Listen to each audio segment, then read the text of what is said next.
사망 원인 2위, 암을 제외한 단일 질환으로는 1위. 어느 날 갑자기 찾아오는 심혈관 질환.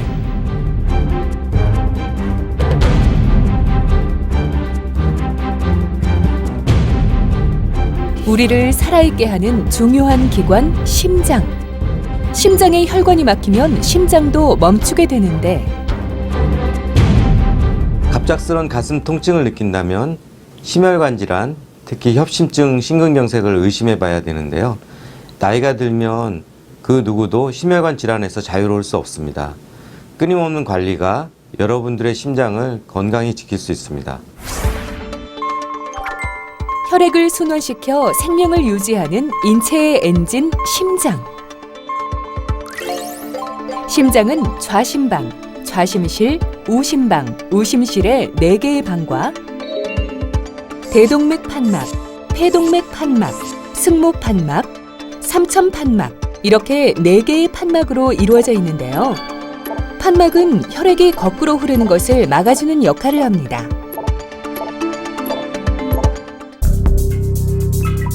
심장에 혈액을 공급하는 혈관인 관상동맥이 동맥경화증으로 좁아지는 것이 협심증. 혈전에 의해 완전히 막히는 것이 심근경색입니다.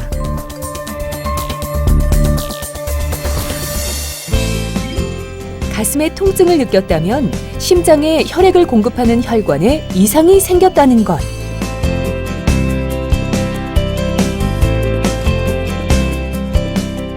때문에 정확한 진단을 위해서는 심전도 검사, 심장 초음파 검사, 운동 부하 검사, 관상동맥 CT 등의 검사를 시행하는데요. 운동 부하 검사는 많은 산소가 필요한 상황, 즉 운동 시 심장의 기능을 평가하는 검사입니다. 하지만 가장 확실한 검사는 혈관 조영술인데요. 혈관 조영술은 관상동맥이 어느 정도 좁아졌는지 조영제를 넣어 직접 눈으로 확인하고 진단하는 방법입니다. 경피적 관상동맥 중재술은 팔에 있는 요골동맥이나 다리의 대퇴동맥에 카테타를 넣어 혈관의 길을 만들어주는 것으로 시작합니다. 좁아진 혈관 부위에 풍선을 부풀려 확장한 후 스텐트를 넣어 정상 혈관으로 넓게 만들어줍니다. 스텐트 삽입술은 가슴을 열지 않고도 관상동맥 병변을 치료할 수 있는 장점이 있는데요. 시술과 동시에 가슴 통증도 사라지고 다음날 태어날 정도로 회복도 빠릅니다.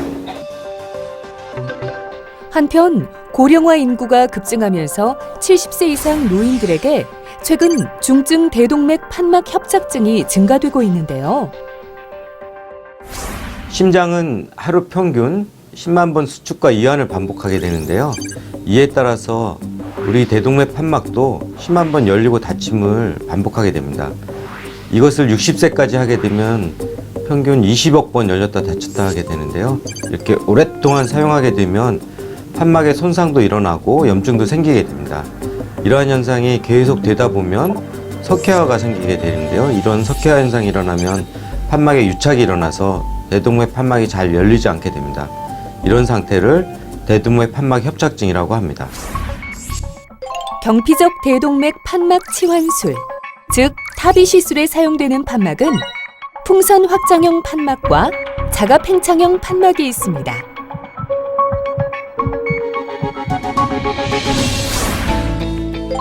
타비 시술은 대퇴동맥을 통해 카테타를 넣어 인공 판막이 들어갈 길을 만들어준 다음 풍선으로 혈관을 확장한 후 인공 판막이 달린 스텐트를 삽입하는데요. 그리고 정확한 위치 확인 후 인공 판막을 열어 기존의 판막을 대치해줍니다. 타비 시술은 시술 시간도 아주 짧고 통증도 거의 없고 입원 기간도 2, 3일로 짧다는 장점이 있어서 80세 이상의 고령 대동맥 판막 협착증 환자들에게는 새로운 희망이 되고 있는 시술입니다. 막힌 혈관을 뚫어 건강한 혈관으로 만드는 심혈관 중재 시술, 중증 대동맥 판막 타비 시술의 권위자로 알려진 장기욱 교수. 죽상 동맥경화, 심혈관 질환을 예방 치료할 수 있는 약물 개발 연구에도 매진하고 있는데요. 아, 인자는 살았다. 내가 죽진 않겠구나. 그래서 수술을 잘했구나. 이 감정이 직감적으로 왔어요. 너무너무 감사하고요.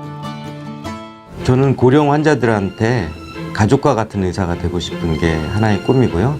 또 하나의 꿈은 중증 대동맥 판막 환자들이 수술과 시술을 받지 않아도 약물만 먹어도 치료가 될 수 있는 그런 약물 개발하고 싶은 것이 꿈입니다. 환자의 삶의 질은 물론 최신 의료 기술을 도입해 정확히 시술하고자 노력하고 있는 장기욱 교수. 그의 노력과 열정이 더욱 빛을 발하고 있습니다.